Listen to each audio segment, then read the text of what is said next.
نحمده ونصلي ونسلم على رسوله الكريم أما بعد. So we have covered our main sources. The main source was Quran and Sunnah, and there were some secondary sources which were Ijma', consensus, and Qiyas, which is analogy. Now we've got further other sources. Let's just have a quick review of those or overview of those. We have istihsan. Istihsan. It's like beautifying, some equity in Islamic law. Then we have maslaha mursala, consideration of public interest. And we have urf, the custom. And we have istishab, the presumption of continuity. Whichever state you are in, you stay in that state until there's a reason to believe otherwise. Default position.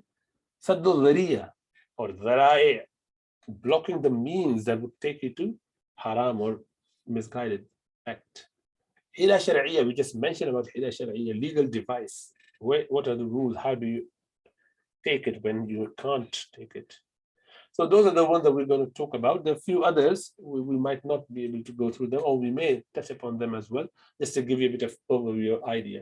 So let's talk about istihsan. So istihsan is to approve or to deem something preferable. So what happened, normally you have a rule, you stick to that, but you find that rule is going to cause a lot of rigidity, issues, unfairness, a specific problem with the individual. So if you apply that, that will be hardship. So you try to change it without causing any trouble to the Sharia law. You make it such that there is a leeway for that extra point. So Imam Abu Hanifa, Imam Malik, Imam Ahmad ibn Hanbal, and their followers, they all accept it as a principle, as a source of evidence. Whereas Imam Shafi'i is quite anti this. Likewise, Imam Dawud Zahiri, those do not like it, and likewise Shias do not take it at all. So it is only there to tackle the irregularities and qiyas in certain situations. The evidence would be that Allah subhanahu wa ta'ala says, يُرِيدُ اللَّهُ بِكُمُ الْيُسْرَ وَلَا يُرِيدُ بِكُمُ الْعُسْرَ. Allah subhanahu wa ta'ala does not intend hardship. He rather intends a yusr, ease. Allah intends ease. Okay. Rasulullah sallallahu alaihi wasallam said, the best of your religion is that which brings ease to the people. You make it easy for people. And that is why you see the story, Sayyidina Umar radhiyallahu anhu, during the time of famine, he did not apply the had punishment, which is to amputate, to chop the hands off of the thief. He didn't do it because the man was poor and he was stealing food for the family. There was a time when it was considered not okay. He was reprimanded, but he did not have his hand chopped off. So he let go of that punishment for one individual like this, because the hardship dictated that there has to be an ease, istihsan, the beautification of the law in dire situation like this.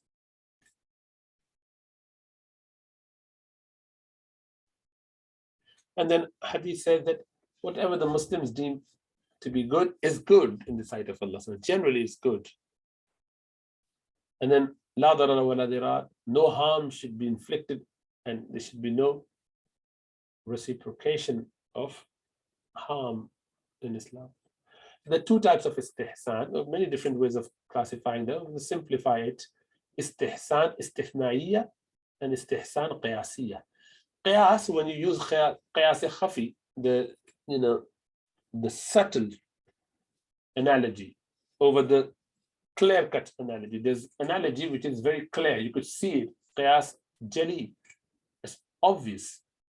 But sometimes it's not that it is that obvious. There is much more detail. You have to literally dig it out from some depth.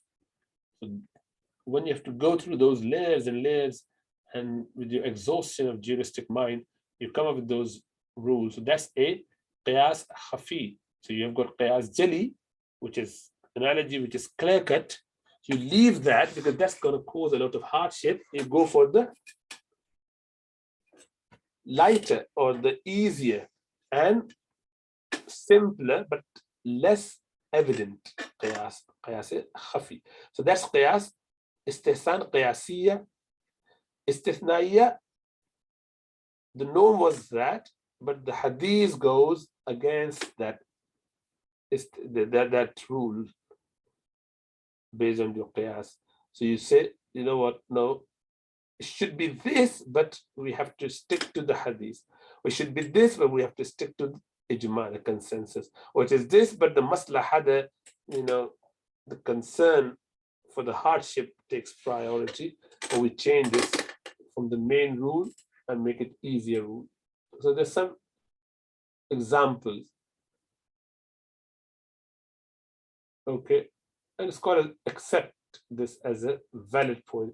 Even Imam al-Shafi'i would take that. He said this is qiyas, this is not istihsan. You just go for the one of the two other qiyases. So don't call it istihsan, rather keep it as qiyas. So that's why he doesn't accept that, rather he says different. وَعَلَى الْمَوْلُودِ لَهُ رِزْقُهُنَّ وَكِسْوَتُهُنَّ بِالْمَعْرُوفِ. So Allah says, and upon the father is to bear the cost of their provision and clothing and goodness. Now, Allah subhanahu wa ta'ala made it easy. If it was just for the father, then what about others, orphans, and where would they get some support from? So it became that, there are other opportunities. So it was not kept strictly for Ummi Walad, for example. Likewise, how could you purify a well which has just been polluted with impurity? So, some haram stuff went inside, haram bits got inside, someone urinated in it. So technically, you should drain it all to dryness and get a new well. You should never be able to purify it. How could you purify it? By taking the water out. Because unless you take all the water out, but the hadith would say, you can take 40 buckets out and it'll be purified or something like that. So if we don't take that rule, it will become so much more cumbersome for people, and there aren't many wells available in Arabian Peninsula and in the world. So it will cause more harm. So to avoid that, likewise, generally you should have upright witness. The shahid, the gawah, the witnesses should be upright. If you don't find in the current time, people are corrupt. Generally, the standard has gone so low. We all are involved in some sort of haram activity, some sins, which means that we would not find a proper witness. So what do? We just made it a little bit easy. Someone who hasn't got beard ideally shouldn't be able to be a witness in the court of law. But nowadays, we just say, okay, fine. We take it as just to make it easy. And with qiyas, that's fine. You just go for the simpler but less clear-cut analogy. He called it qiyas. He said, don't call it istihsan.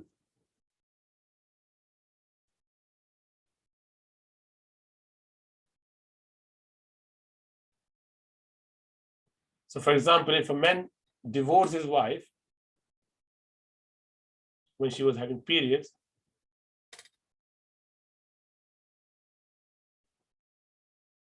so he said, so you will be divorced when you finish your period. And the wife said, I already have. Now, is she divorced now, or does she need to wait till she gets her next period? So husband said, no, she's lying. She said, I just had my period completed. Would we take her words or the words of the husband? So analogy dictates that we shouldn't be taking the view of the wife, but istihsan dictates that she knows her issue. She knows that she can't sin by lying. She, mashallah, not doing it. She's only trying to free herself from this man. So the fuqaha normally would, or the judge would normally give precedence or preference to her statement to avert any hardship for us. Imam Shafi would say that, when you do that, you're just pleasure seeking. You're just doing talazzuz wa hawa. So you're just taking ease out. And that shouldn't be the case. In his book called Kitab al-Umm, they said, when there's a problem, as Allah says in Quran, go for Quran and Sunnah. Don't go for anything else. And do you think Allah subhanahu wa ta'ala has left? That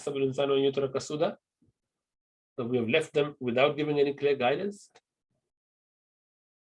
And then he said, if every judge and every mufti is given rules according to their inclination and they think this is right and that is easier, this is hardship, then it become a plaything. There'll be chaos in the society. It's unlike qiyas, whose propriety can be tested by the methodology to which it must conform. Istihsan is not regulated at all. So these are the accusations. And there's no nas, no analogy. It is just weird, and he wouldn't like at all. So Hanafi says that istihsan is not an arbitrary exercise in personal preference. There are rules. It is a form of qiyas. There's no less authority to the. They're same as qiyas, but we're going for the simpler, easier qiyas to conform to the need of the individual. It is a branch of qiyas, and there is room for it. Imam Shafi has been quoted to have used a derivation of istihsan on several occasions. Is it Imam Amidi, who's another Shafi scholar? He said that Imam Shafi himself has actually taken a lot of istihsan rules in his fatwa. So maybe he's not as strictly against it. He is in principle, but whenever there's a need, he would go for the softer option for those individuals, not for personal reasons, for those individuals who would have some hardship. But anyway, so summarize it, istihsan is going for rather a subtle ruling of analogy which would avert the hardship from the people. And that is why, so you could see that if this is what it is, then there's no disagreement on the essence of istihsan between the two schools, like Shafi school, which is against, or for, which is all three. So it's like, going into too much detail, but simply there is a way where Sharia would advise us to make things easy. For example, another example could be that bay salam. Salam is that I give you money today and you get me the stuff later on. Or istisna, I give you money to make something for me, and when it's done, I will give you money. I would take my stuff back, but I give you money now to go and build one for me, create one for me. So now, this bay is done with something which is not present yet, or you're doing it as a deferred payment. If taking the stuff, the money will be given later on. Or money is given early and I'm asking you to make it and bring it back later on.